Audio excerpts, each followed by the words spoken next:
Hello student.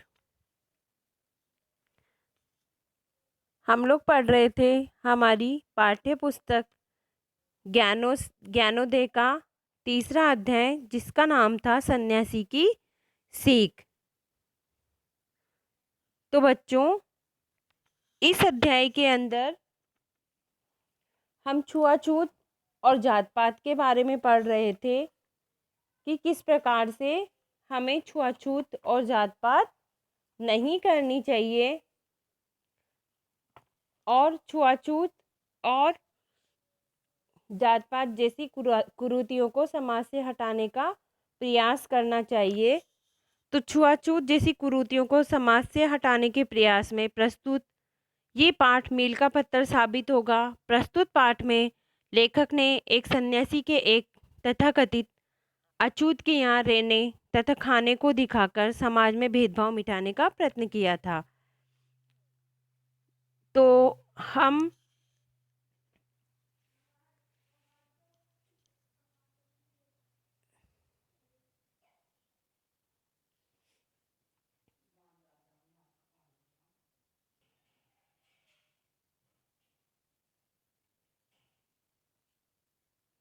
तो बच्चों, हम इस अध्याय को आगे पढ़ते हैं।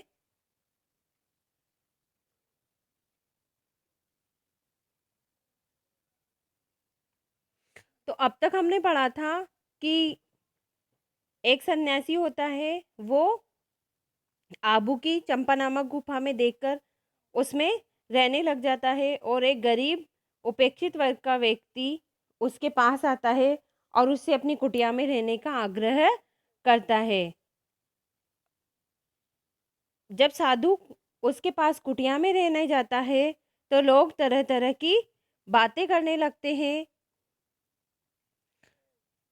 इसके बाद खेतड़ी के जो राजा हैं, उनका निजी सचिव वहां पर आता है। सन्यासी से मिलते ही उसने पूछा, महाराज, आप ठहरे साधु संत, फिर इसके घर कैसे रह रहे हैं? आपके भोजन और पानी की व्यवस्था भी वही करता है। तो वो कहता है, निजी सचिव खेतड़ी के राजा का, कि महाराज, आप इस उपेक्षित वर्ग के व्यक्ति के साथ कैसे रह सकते हैं? आप तो साधु संत ठहरे और इसके घर पे आप रह रहे हो। आपके भोजन और पानी की व्यवस्था भी वही करता है। तो सन्यासी बड़ी सहजता से बोलता है, तो क्या हुआ? मैं किसी के भी साथ भोजन कर सकता हूँ। मेरी नज़र में कोई ऊंचा नीचा नहीं है, सभी बराबर हैं। तुम्हें भी ये बात समझनी चाहिए, सभी व्यक्ति समान हैं।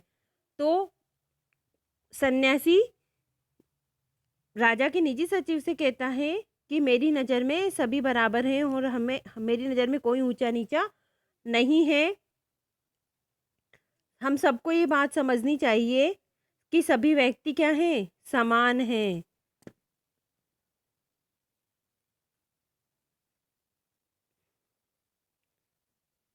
इसके बाद दरबारी उसके आगे कुछ न बोल सका और वहां से खिसक गया। मतलब वहां से जो दरबारी है वो चला जाता है। दरबारी तुरंत ही राजा के महल में पहुंच गया और राजा को सन्यासी के बारे में विस्तार पूर्वक बताया। तो दरबारी वापस कहाँ चला गया? राजा के महल में चला गया और पूरी जानकारी राजा को देता है। दरबारी की बातें सुनकर राजा ने कहा, मैं सन्यासी से मिलने जाऊंगा। तो वो कहता है कि मैं सन्यासी से मिलने जाऊंगा। तो एक दिन घूमते घूमते सन्यासी स्वयं राजा के दरबार तक पहुंच गया। तो सन्यासी भी क्या होता है? घूमते घूमते राजा के दरबार तक पहुंच जाता है और सन्यासी को देखते ही राजा ने हाथ जोड़कर उनका स्वागत किया। राजा ने सन्यासी से कहा, आप एक सन्यासी होकर उसके महल में क्यों रह रहे हैं? तो राजा उससे ये प्रश्न करता है कि आप एक सन्यासी होकर उस अछूत या उपेक्षित वर्ग के व्यक्ति के घर में क्यों रह रहे हैं? आप हमारी महल में आ जाइए। तो सन्यासी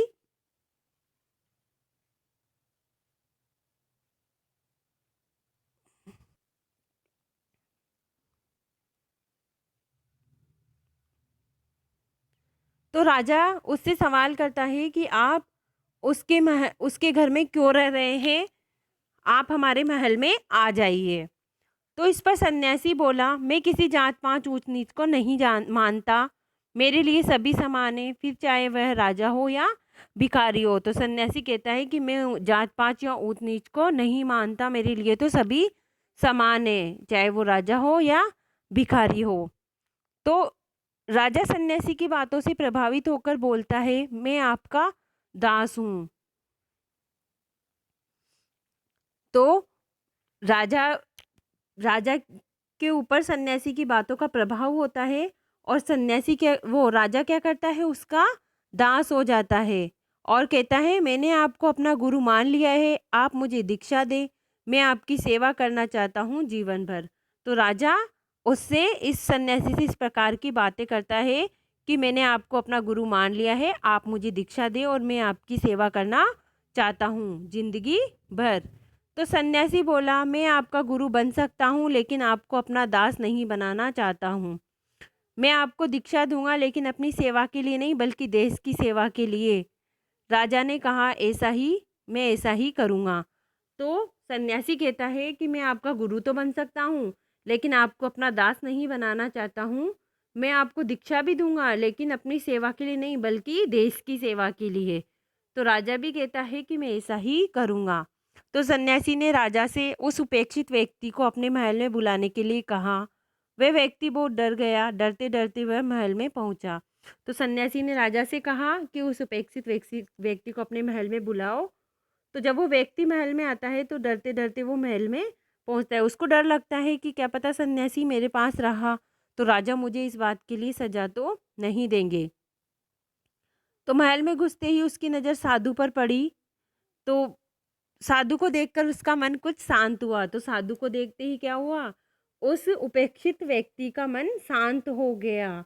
राजा ने उस दीनहीन का खूब आदर किया। तो राजा ने उस गरीब व्यक्ति का खूब आदर किया, उसकी सराहना की। राजा की जय जयकार से चारों दिशाएं गूंज उठी थी। राजा ने सन्यासी के जीवन से एक बहुत बड़ी सीख ली थी।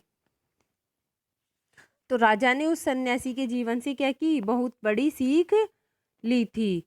तो बच्चों, इस पाठ का उद्देश्य समाज में फैले जातिगत विद्वेष से परिचित कराना है और ऐसे कृत्यों से दूर रहने की प्रेरणा देना है। तो बच्चों, हमें भी छुआछूत और जात पात नहीं करनी चाहिए, किसी को उपेक्षित दृष्टि से नहीं देखना चाहिए और किसी के साथ गलत व्यवहार नहीं करना चाहिए क्योंकि सभी व्यक्ति समान हैं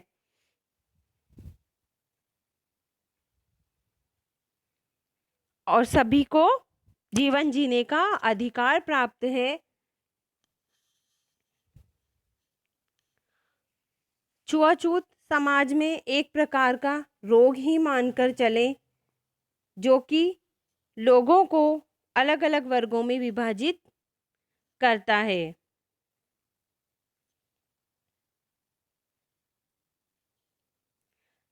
जब एक सन्यासी एक अछूत के घर पे रह सकता है तो कोई और व्यक्ति क्या, साधारण व्यक्ति क्या अछूत व्यक्ति से व्यवहार नहीं बना सकता?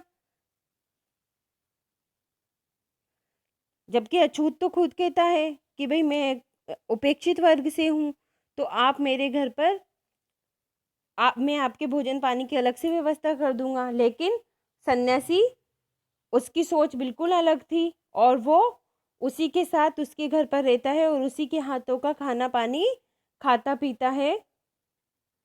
और राजा भी क्या करता है, राजा को जब सन्यासी की सोच के बारे में पता चलता है तो बच्चों देखो, हमने इस अध्याय में ही देखा कि राजा भी क्या करता है, सन्यासी की बातों से प्रभावित होता है और उसका दास बनना चाहता है और उसका शिष्य बन जाता है।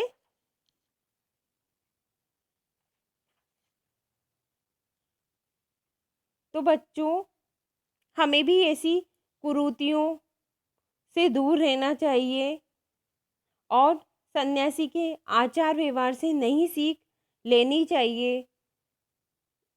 समाज से जात पात, ऊंच नीच, अमीर गरीब आदि कुरीतियों से हमें दूर रहना चाहिए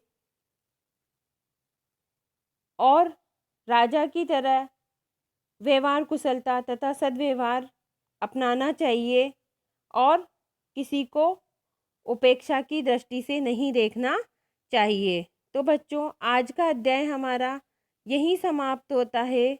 बाय स्टूडेंट।